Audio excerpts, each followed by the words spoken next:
The next shop used to be occupied by Alec Campbell, fish salesman, and he had taken over the shop after his granny, Maggie Galt, had run it for years. Further along, this was Hayes. I think it had been built as a net factory somehow, and Hayes took it over in the 30s and turned it into a shop.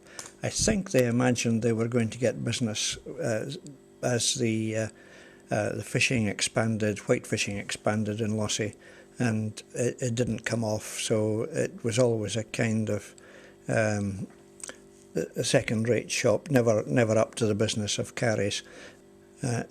It was, I think, eventually used by Diggy Freeman to provide the very clever devices for the fishermen as fishing expanded, but I was out of the town at that time, so I don't know much about it.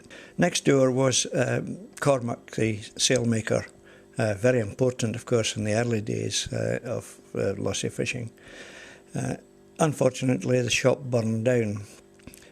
Cormac never really upgraded anything in the shop and had paraffin stoves, and one of the girls knocked over a paraffin stove and it set the place on fire. It was dry as tinder and loads of canvas upstairs, and the whole place just burned out completely. It's now John Thompson's filling station.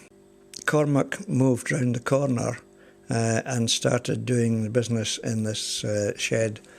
So the office was moved to there, and you can see it when it was just being dismantled, and already housing was built in the yard behind it. The housing was extended when the office was demolished, and it became eventually the only remaining connection was Cormac's Court, the name of it.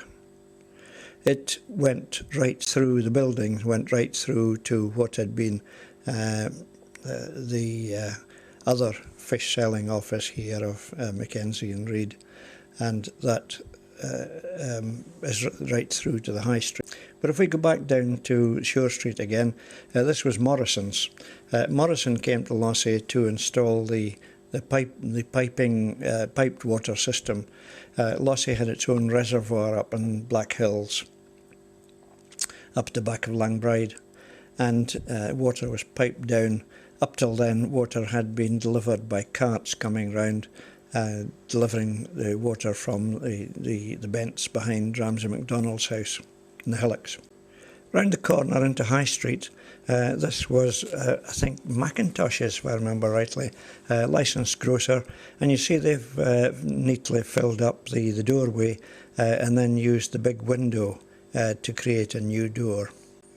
Across from them, Murray Firth Fishing Company had taken over from a boot and shoe shop, and eventually the town finished up using this as offices.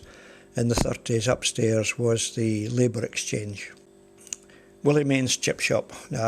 Willie was lovely, lovely baritone voice and a good sense of humour, and Willie had mottos round his chip shop. You'll smack your lips at our fish and chips. We'll meet again if you just try Main's. Another one was quality, civility and service, our motto.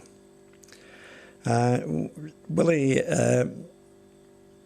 died, and the shop lay empty for a while and was taken over by Jimmy Dougal's son, Patty. So he ran it as a bakery for a good number of years. Across the road from Willie Main's was Bosun Kinnairds.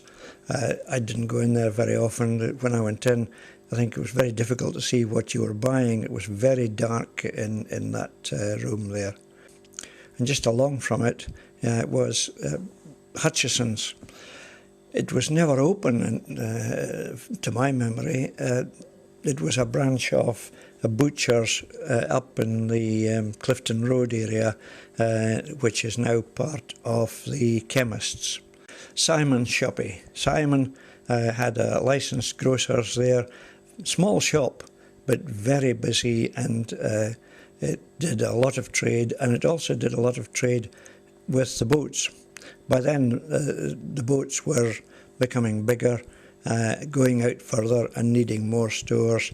So the stores were generally taken down by Simon's son, Alistair Simon, and I've no doubt it provided pocket money for Alistair over the years. Guthrie's at the Ironmongers had the shop in the centre of the screen, and also the one at the other end. They were linked underneath the stairs, so you went into one and walked through to the other, depending on what it was that you actually want. Run by Guthrie and his daughter, both tall, gaunt people. Foot of Queen Street, Sissy Oliphant had a shop there. Sissy and I think her sister ran this embroidery shop where people could buy patterns and the mysterious hanks of lustrous thread that you use for embroidery. I have a feeling that she didn't use electric light, and she had oil lamps. The very corner was Anderson the butcher, Provost Anderson, and when he died, his son Bob the butcher moved up Queen Street, and Bobby took over his son, and it's now Prime Cuts, the butcher shop. And next door they had Baker Watt, and next to Baker Watt was Danoon's Drapers, and in the 30s they were taken over by the Scottish Cooperative Wholesale Society to make the Copy, which became a very important commercial centre in Lossie, and is now, of course, the major commercial centre in Lossie, up in what we now call Sin City. The big building there is a bank, Bank of Scotland. It strikes me as funny now when you look back that banks take your money and they build big imposing buildings to impress you so that you'll give them more money.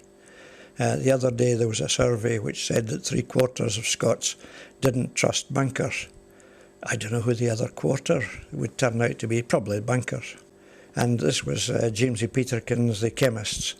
And he had at one time had the chemist at the other end of Queen Street. This was eventually taken over by John Edwards, whose brother Willie had the other formerly Peterkin shop. At the harbour we used to have coal sheds, cement sheds, dry goods sheds all along the outer wall. They were demolished, and Robertson's built this set of flats, all elevated flats with space underneath.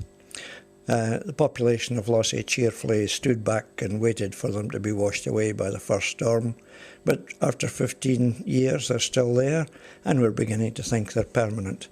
When we've had storms, they've had very minor damage, and in fact they're quite well back from the sea wall. It doesn't look like that from here. The other stores, the grain stores, which eventually were used by the fishermen to store gear, have also been turned into flats.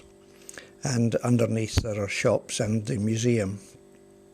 The irony, of course, is that I'm speaking about change, and I'm actually doing it from behind that little window.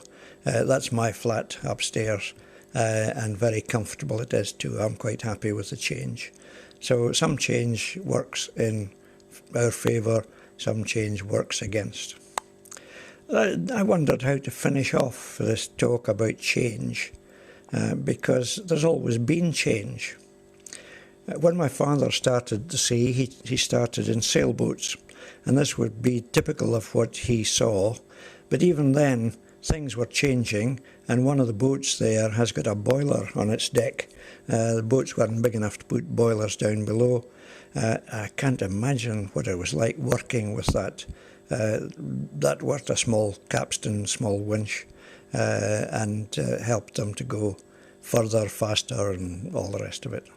This was followed by the era of the steam drifter. Very kind of romantic time, because the steam drifters carved their way through the seas and looked very elegant. The drawback to drifters was that they needed bigger crews, and they ate coal at a ferocious rate. They also needed maintenance of a type that you couldn't do yourself. Sailboats people maintained in the winter. These had to go on the slip, and you paid for that, and you had to employ engineers, and you had to clean out the boilers and so on. So they were never profitable. Branderburgh was really built with the profits from the sailboats, and there were virtually no profits from the drifters, which were usually operated by a family. This particular one was the Galts, and this was great if you made money, because you all made money together. If you didn't make money, you failed to make money together, and if the boat sank, then you were all lost together. So it had some advantages, but a lot of disadvantages. This, of course, was my time in Lossie. This was when we used to dash down to the market to see what the boats had got and what kind of prices they were getting. This particular photo, I think it must have been an Elgin holiday, because these people wouldn't normally have been along there. Certainly women wouldn't have been along there. Goodness gracious. Who knows what men down below would see. The boats came in about 4 o'clock, and between 4 and 6 the fish were all landed, sold, processed, boxed, and onto the lorries or into the rail cars, and hurtling off down to the sea. My father left the sea at that stage, but he had seen lots of changes. He said to me one time, he said, "You know this, about 30 years ago," he said to me, "fishing's only going to last 200 years. 200 years." And he was almost exactly right. Fishing is now gone. 200 years ago, it was starting to boom. Now we're going to have these flats along the fish market, and we can only hope that one of them will be bought by an entrepreneur who will put money into the town, will bring employment. Maybe one of them will be Richard Branson, who will come to watch his spacecraft taking off from Lossiemouth Aerodrome, always assuming that there is an aerodrome. We don't know what the future will bring, and sometimes that's just as well.